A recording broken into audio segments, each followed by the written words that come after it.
Hi everyone, this is Pat Mesiti, and it's a Wednesday afternoon, 4 p.m. Brisbane time, 5 p.m. everywhere else in Australia, apart from obviously South Australia and Perth. And today I've got a message that I think is vital.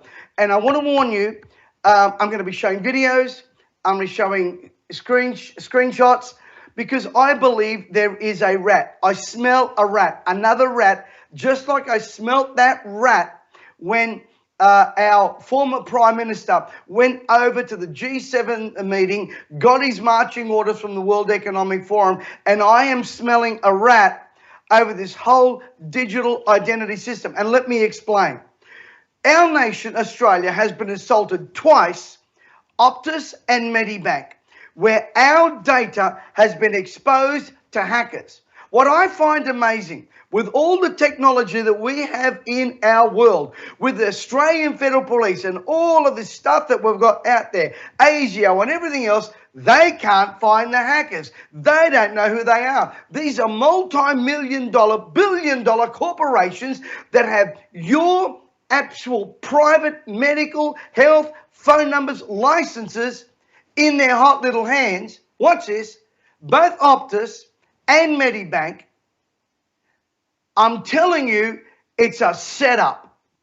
And what I want to know is, why are the executives of Medibank giving themselves $7.3 million in bonuses? Wouldn't they be better off spending that money in protecting us? But I'm telling you, there is a rat. I believe part of this is a setup. Barry Smith, the great teacher of the Second Coming, said that Australia and New Zealand were prototype nations for the New World Order and the likes of the World Economic Forum, which of course didn't exist back in his day. And I believe with all my heart, and I'm going to show you today, I'm going to show you what Schwab, Harari, and all these elites have to say about you being trackable, about you being able to be surveyed without your permission. I believe what they want to do, and it's part of Schwab's agenda, is to make everything that is old or that is what we see safe, make it archaic, make it vulnerable, make it penetrable. If you can penetrate the government, surely you can penetrate the likes of the Optus and the Medibanks and your privacy. I believe this is a systematic agenda launched on Australia, and I believe New Zealand as well, that is there to basically make us vulnerable, make us the guinea pigs. I believe with all my heart, what I'm going to show today, I'm going to show you videos of Harari, Schwab, and Scott Morrison. I'm going to show you exactly how this whole digital identity works. I'm sure you all remember during we came up, our government, Scott Morrison, spent millions and millions and millions of dollars on an app to be able to trace you, your movements, where you go, where you entered and where you didn't enter. And if you're asking me, Patty, you fired up today? Absolutely. Last night I woke up with this feeling of terror about what is to come upon our nation and the nations of the earth. You see, this to me, again, is a prototype of Revelation. The book of Revelation says this, that you will not be able to buy, sell, trade, nothing, zero, without the mark. Now, what is the mark? The mark's a mark. We don't know if it's a number, although the number of man is 666. The Bible's very clear. And for those of you that are not Christian orientated, just bear with me here, because you know something's wrong. You're smelling a rat, but you can't figure out what it is. It is the number of man. Human ingenuity is just like Nimrod and the Tower of Babel. They are marching towards a defiance, a fist in the face of God. Let us build for ourselves and make a name for ourselves. That's what Schwab is doing. That's what the Economic Forum is doing. That's what Albanese is doing. And by the way, Schwab said, and I quote, let me quote you his exact words. Charles Schwab said in 2017, he said, we need a system just like the Chinese government does of, what's this, social credit system. Our Prime Minister Albanese had a 32-minute meeting that was, wow, amazing, and said nothing, accomplished nothing, just beating their chests. 32 minutes. That shows you how much respect China has for the likes of this government. They had 3 hours with Biden. I think probably 2.5 hours Biden was asleep, but I digress. I'm going to show you a news article that was on TV just recently about the answer that Australia is trying to come up with as far as your privacy, your secrecy, and what is dear to you. I'm going to ask the studio to run this clip that was aired recently on a television network. Privileged and prized by hackers. We've seen what happens in relation to Optus and Medibank. Now, new ways for a new world to give the power back to the people. What we're rolling out in New South Wales is world-leading technology. A digital identity. Hell no, to the no, no, no. It works like this. You'll use an app to scan your passport, licence, Medicare card. They're cross-checked with databases to ensure they're yours and then appear on your phone as verified ID. You then have control over what you share and with whom, revealing only part or all of a document when required, meaning you'll be able to prove a valid licence without showing your address. All they need to know is that you are real and that you're authorised to drive. Or confirm you have Medicare while keeping your number unknown. Those numbers, as we've seen in the recent spate of attacks, will not be shared. The personal data is kept only on the personal device, never held by the government or a private company.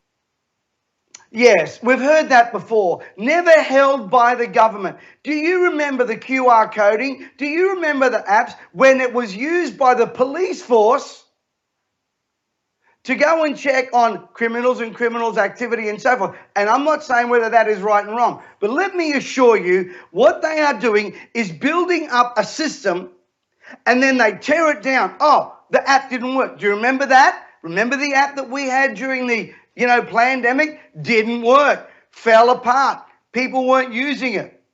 And you were made to feel like you were an outcast, not a good citizen, if you didn't download it and do it. But here's the problem I've got. I don't mind something on a phone, but let me tell you, the agenda of the World Economic Forum is not this. If you thought your digital identity was on an app or a smartphone, the World Economic Forum wants your digital identity to be connected to your physical body through the Internet of Bodies. They're talking about you being hackable.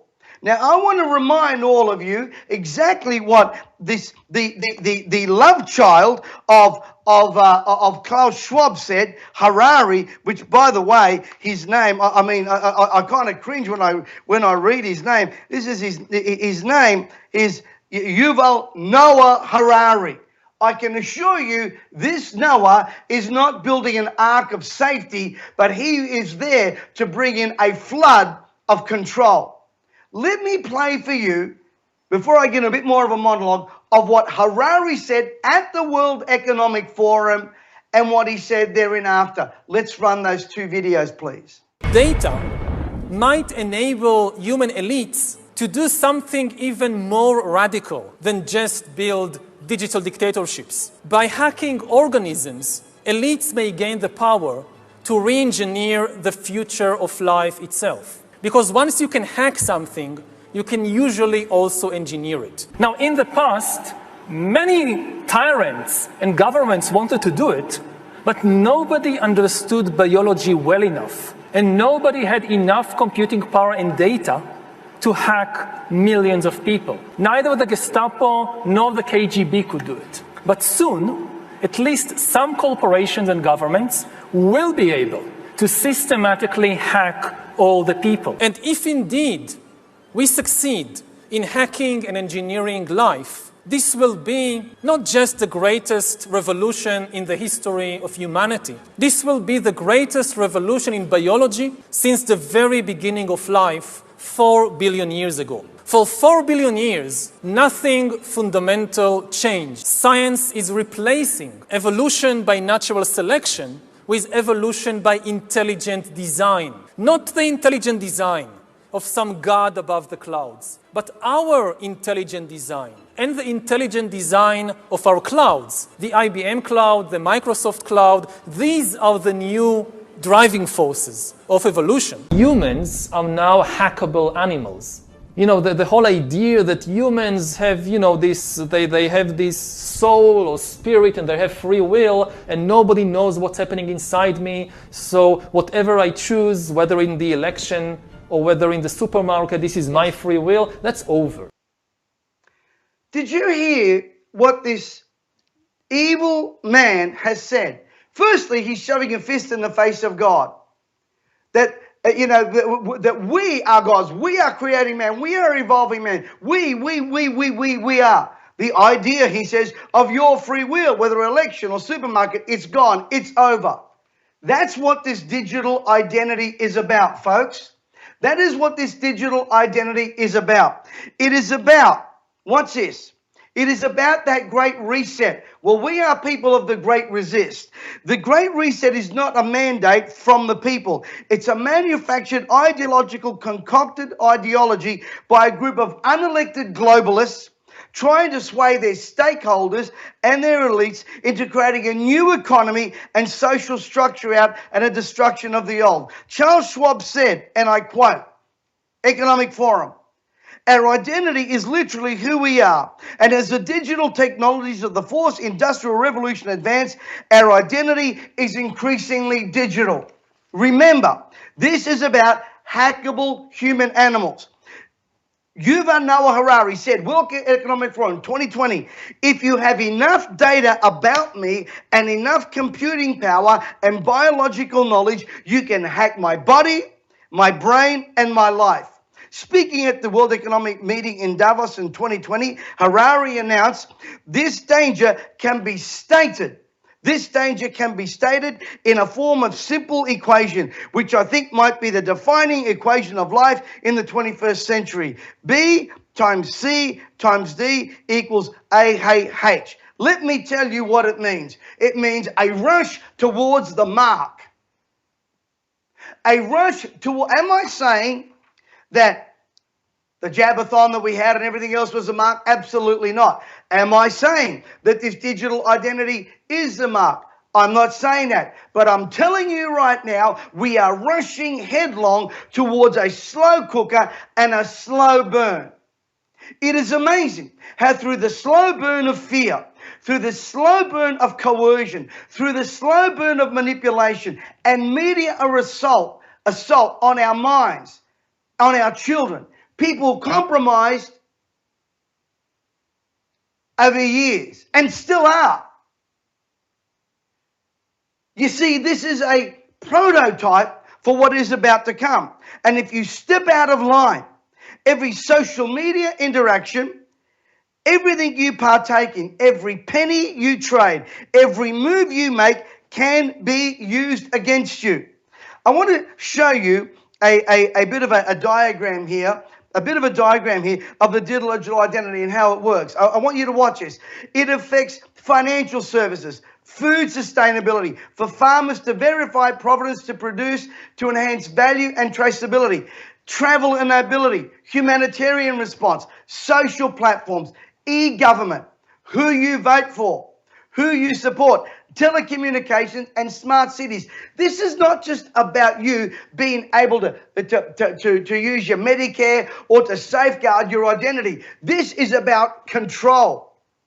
This is about control by a group of not elites, deletes. Thank you, James, in the studio. This is about control. You see, this is just like Nimrod's tower. These demonic entities do not change. They do not change. You see, they make the old archaic, useless, and something that could threaten you. All under the guise, watch this, of medical advancement.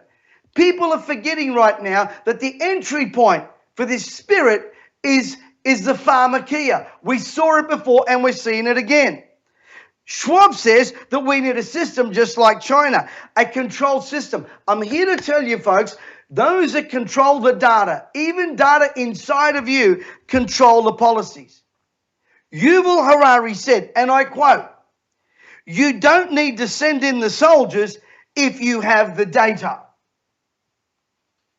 They have reduced you and humanity to a hackable animal. Let me give it to you in a synopsis.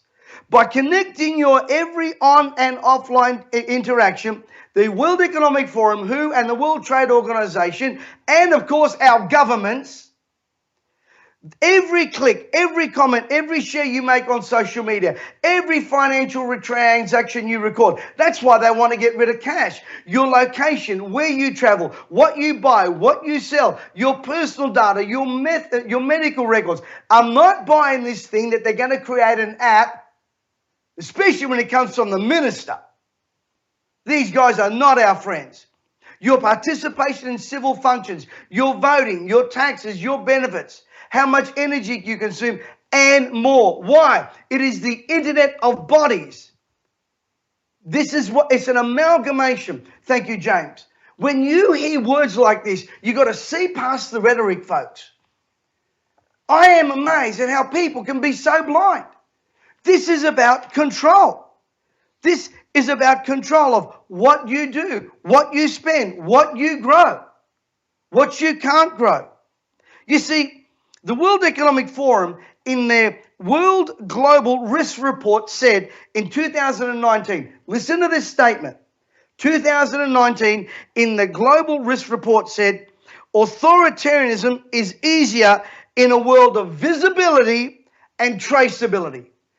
Let me give it to you in simple Australian. We can control you if we can see you and if you're traceable. I want to make a statement here, and yes, it is a spiritual statement. God is all-seeing and God is all-knowing. And God can trace you. He knows where you're going from the moment you wake up there. What is man trying to do? It is trying to be, man is trying to be like God. That's exactly what the Antichrist spirit is. Tracing you, following you, where you buy. I am surprised that preachers are not seeing this. Why are they not standing up denouncing this? By the way, I want to jump actually, I'm not jumping, I'm going straight to it. I want to go straight to the introduction that our former Christian Prime Minister got from the World Economic Forum, who are trying to control your every single move through government bodies. They've penetrated them, they control them. Now they want to control you. Listen to the marching orders Scott Morrison got, just in case you forgot. This is the man that introduced us to the globalism that is now absolutely infecting every part of our society. Have a listen to this. Prime Minister Morrison, good evening in Canberra. Great to see you. First of all, I would like to thank you for accepting our invitation to speak to the global business community on this occasion of Davos Agenda Week of the World Economic Forum. It's our last day, so very much looking forward. And over the years, you know that the World Economic Forum also has had the privilege of working with your government on a number of key issues, and is looking forward to continue engaging Australia on relevant multi-stakeholder initiatives on trade, investments, the digital transformation that I know you are very much focused on, and the fourth industrial revolution. We also look forward to strengthen our collaboration on topics like energy transition. I know it's important for you, climate change action, and also towards enhancing competitiveness. And I think we also have to build stronger resilience towards risks in the years to come. All right. Now, folks, did you hear what he said? We've worked with your government, working with the stakeholders, not Australians, the elites, on climate change and the digital technology stuff. This was our Prime Minister. Sold us out. Ladies and gentlemen, let me show you. I can hear myself in my headphones here, guys. I don't know what's going on. Let me play a clip. I don't know if something's gone wrong in the studio there. Are we okay, James? My camera's dropped out. Okay. Well, I have to get my wife. Just keep working with me, folks. My camera's dropped out. I'll get my wife in here to fix it in a minute. But I'm going to play you a video clip of the World Economic Forum and what they said about this whole new digital agenda. We're developing, through technology, an ability for consumers to measure their own carbon footprint. What does that mean? That's where are they traveling? How are they traveling? What are they eating? What are they consuming on the platform? So, individual carbon footprint tracker. Stay tuned. We don't have it operational yet, but this is something that we're working on. Now, folks, I know my camera's off. I don't know what's going on here, but I'm not surprised that my camera would go off at this particular juncture in time when I'm exposing this evil agenda. Just bear with me, and we will try and get this fixed up. There we go. We're back on now. James, are we back on? Bear with me, folks. Obviously, the dark forces don't want this being out there. Now, listen to me very carefully. Did you listen to that video clip? I'm going to ask James in my studio to play that video clip one more time, please. We're developing, through technology, an ability for consumers to measure their own carbon footprint. What does that mean? That's where are they traveling? How are they traveling? What are they eating? What are they consuming on the platform? So, individual carbon footprint tracker. Stay tuned. We don't have it operational yet, but this is something that we're working on. Did you hear that? Individual carbon footprint tracker. Let me tell you, carbon will be the currency of the future. That was then. They said, we don't have it. I'm telling you, it's on its way.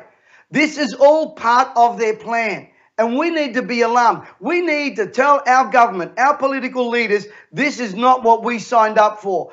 Those of you in Victoria, you need to send a strong message to Dictator Dan, who would be all part and parcel of this, rubbing his hands, because he's a wonderful, wonderful proponent of the Chinese control system. But let me share with you, this is what Charles Schwab said just a few hours ago in Bali. Question, what the heck is he doing in Bali, an unelected official? Now, I know I'm passionate, I'm loud. It's just how I'm made. If that offends you, you need to go watch somebody else who's lukewarm, weak and woke. But this makes my blood boil. You don't see this on mainstream media. Have a listen to the controlling dribble that comes out of an unelected official, a king without a kingdom. Well, he's got a kingdom. He's got his King Charles over there, who's one of his best mates, who controls, you know, millions and millions of people, who's at the beck and call of this man who I believe his family was part of a group of people that exterminated 6 million people, a Charles Schwab. That's what I'm hearing that his background is. Now, if I'm wrong, and I'll admit I'm wrong. But have a listen to his rhetoric just 10 hours ago. Have a listen to this. Excellencies, distinguished participants of this very important meeting.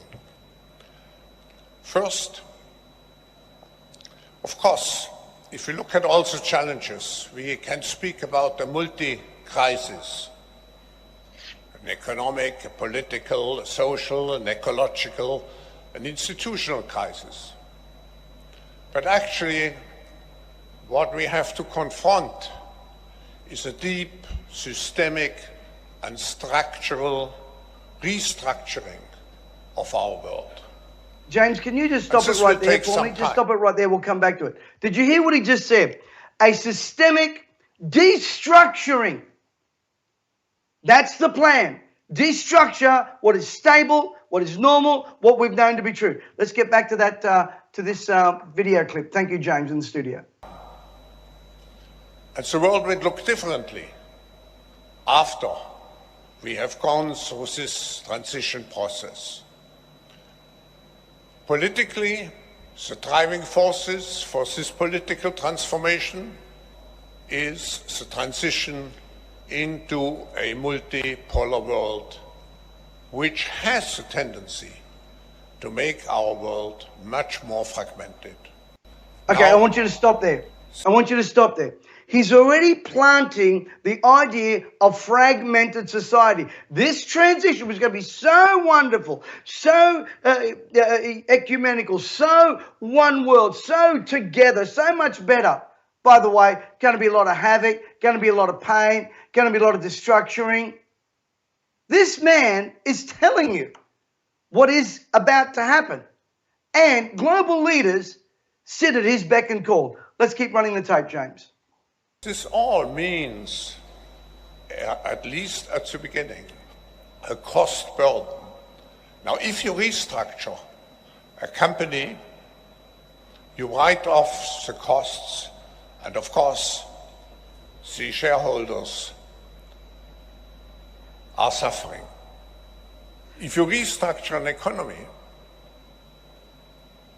the result is a reduction of income, of disposable Stop there right now, income. guys. Stop there right now.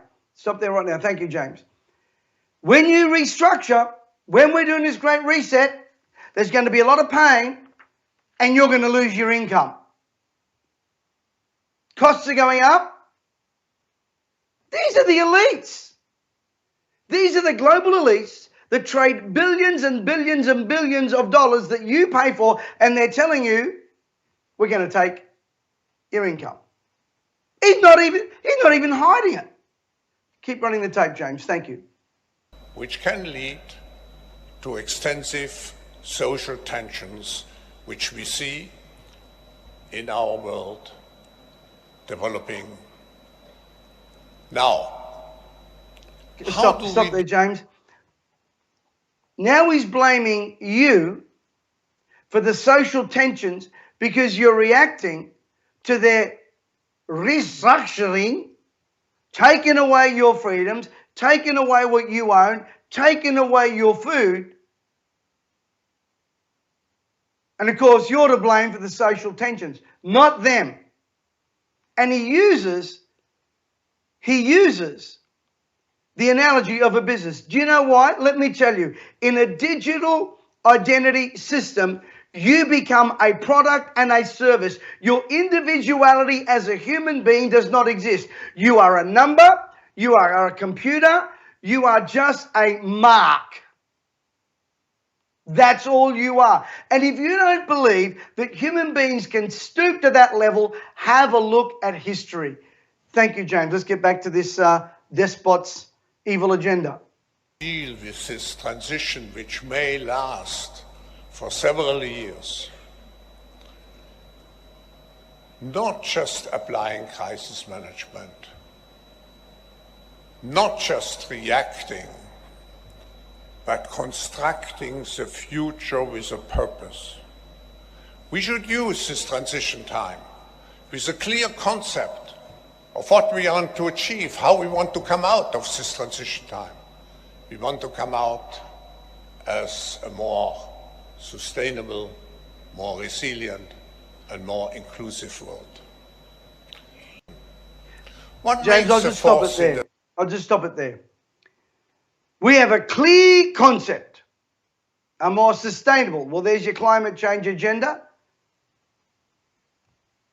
A more inclusive.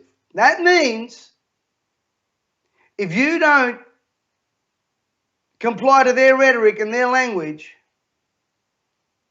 you're not inclusive, are you? You're a threat. I believe this digital identity is straight out of the pit of hell, driven by an agenda by the World Economic Forum. I want you to hear me and hear me loud and clear. Number one, is it the mark? I'm not saying it is. What I'm mainly telling you is, number one, it's a gateway to the mark. Number two, it's about government and elitist, non-elected officials controlling you, what you eat, what you buy, what you sell, what you produce, what you grow. And if you think that isn't the case, have a look at what's happening right now in our world. They're already doing it.